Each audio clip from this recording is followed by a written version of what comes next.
Merry Christmas, or a belated Merry Christmas and Happy Holidays, and soon to be a Happy New Year. Hopefully everything goes alright for you this year, and everything is to your liking, and it will be better. It will be a better year than last year for you. Today I'm going to be talking about my Christmas book haul. All the books I did get were ebooks, and for some reason my Kindle won't display the cover for some of them, so I'm going to be flashing an image before I give the review of the cover. And pardon my editing skills, it's not very good. So the first book I would like to talk about, or that I received this holiday season, is Solitude, A Return to the Self by Anthony Storr. I'll show you an image of that now.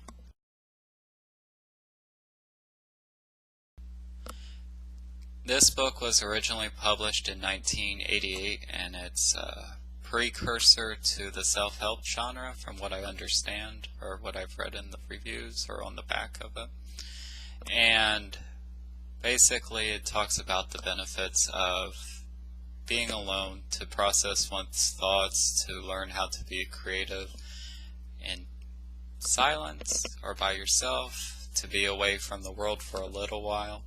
And it gives a lot of historical examples. One of them I can think offhand is Beethoven, about how he needed to be alone to create musical masterpieces. And it's a very intriguing idea. I haven't read it, but that's basically the gist of it. I would like to talk about it more, but from what I gathered, that's pretty much everything there is to say about it as of now. Hopefully I'll be able to read it pretty soon and give a farther review, but I'm looking very forward to this novel. The second book I received for the Christmas season was The Haunting of Maddie Clare by Simone St. James, and I'll show you the cover now.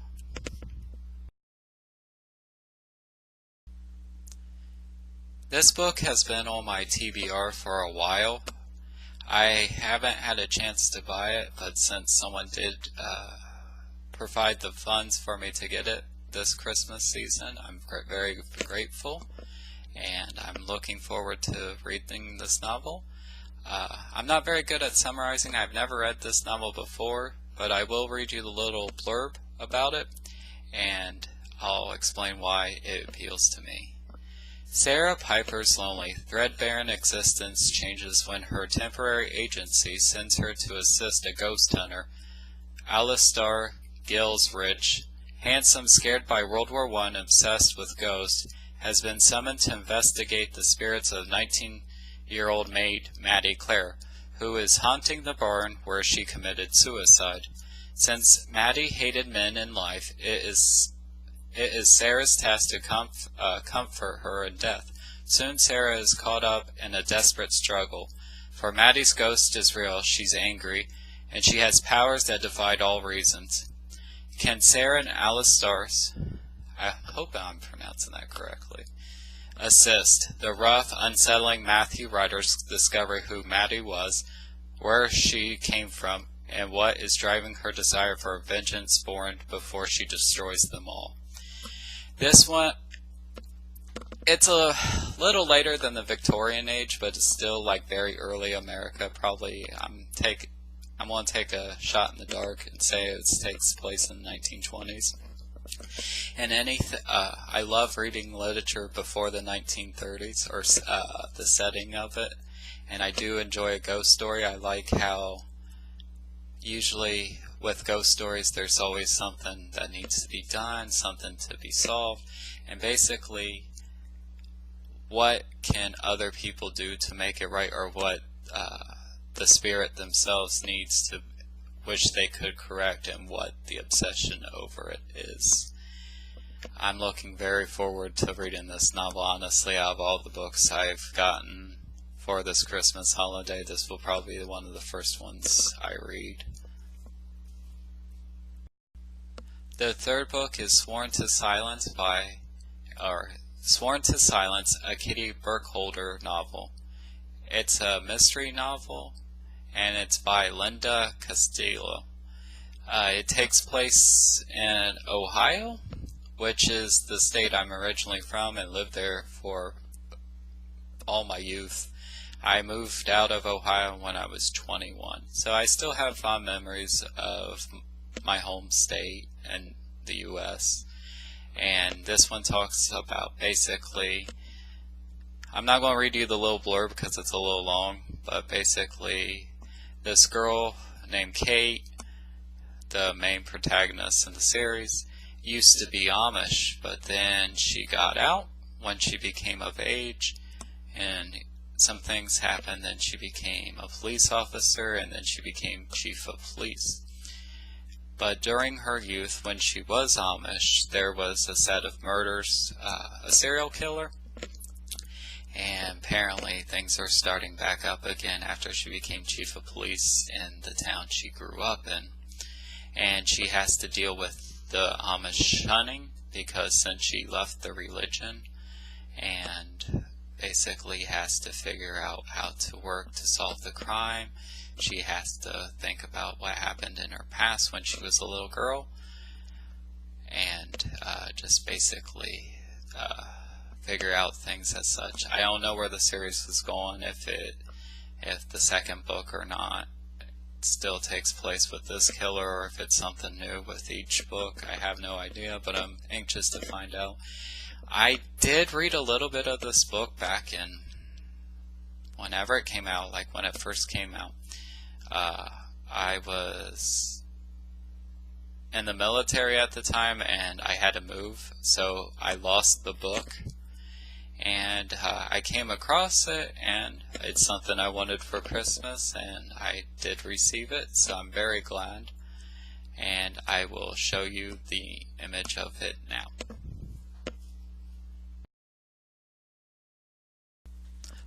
I don't know what it is about this Christmas, but I was very in the mood for mysteries this Christmas season, so this is what I acquired a lot of.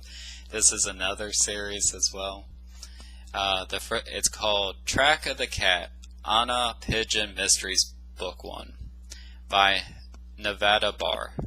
And I'm going to read the little blurb and just talk about what interests me in it. Patrolling the remote West Texas backcountry, Anna's first job as a national park ranger is marred by violence she thought she had left behind. The brutal death of a fellow ranger. When the cause of death is chalked up to a mountain lion attack, Anna's range knows no boundaries. It's up to her to save the protected cats from the politics and prejudice of the locals, and prove the kill was the work of a species far less rare.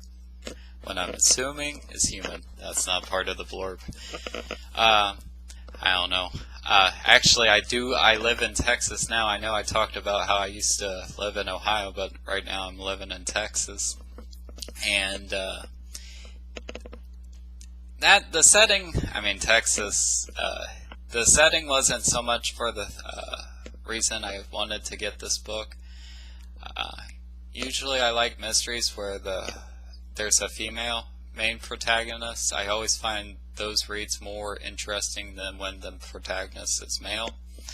And I like the idea that it's the murder's being framed on an animal instead of a person. And I'm kind of interested to figure out how that's going to come into play and how everything's going to work out. I'm very excited to read this book, but it's probably not something I'm going to get till quite a bit later, honestly speaking. But anyways, here's a picture of the cover now. Now, the last book I got this year was something of a guilty pleasure. I do enjoy historical romance novels, especially those in Victorian or Regency times. And I did want to pick up at one book at least that takes place in the setting. And the book I got was A Spy's Devotion, the Regency Spies of London. I'm going to read you the little paragraph on it now. In England's Regency's era, manners, elegance reign in public life, but behind closed doors, treason and deception thrive. Nicholas Langdon is no stranger to reserved civility or bloody barbarity. After suffering a battlefield injury, the wealthy, well-connected British officer returns home to heal, and to fulfill a dying soldier's last wish by delivering his coded diary. At the home of the Willans, one of England's most powerful families, Langdon attends a lavish ball where he meets their beautiful, intelligent ward, Julia Grey. Determined to maintain the property, he keeps his distance until the diary is stolen and all the clues lead to Julia's guardian. As Langdon traces an evil plot that could be the nation's undoing, he grows ever more intrigued by the lovely young woman. And when Julia realizes that England and the man she's fallen in love with needs her help, she finds herself caught in the fray. Will the two succumb to their attractions while fighting to save their country? It's going to be a light read. I'm not going to lie. It's not something I am expecting like a literary classic, but it is something I do enjoy, and if you don't, I mean, that's up to you, but I do enjoy historical romances every now and again. Sometimes they're a little cheesy, sometimes not. Sometimes they get more discredit or bad-mouthing than they actually deserve, because some of them are written very well. And I've read a lot of them in the past, and I don't know, I enjoy the stories. Not all the time, but every now and again, and it's something I'm interested in. I like the era that it takes place in, and what can I say? I enjoy romance every now and again too. I mean, that's what makes us human, or so they say, right? Anyways, here's the cover for that novel. Well, I thank you if you made it through the whole video for watching. I do wish you guys a happy holidays, and I hope everything in the new year works out to however you would like it. And I hope 2018 will be a better year for you than 2017. I hope there's many good books that you guys receive this holiday season, as I know I have.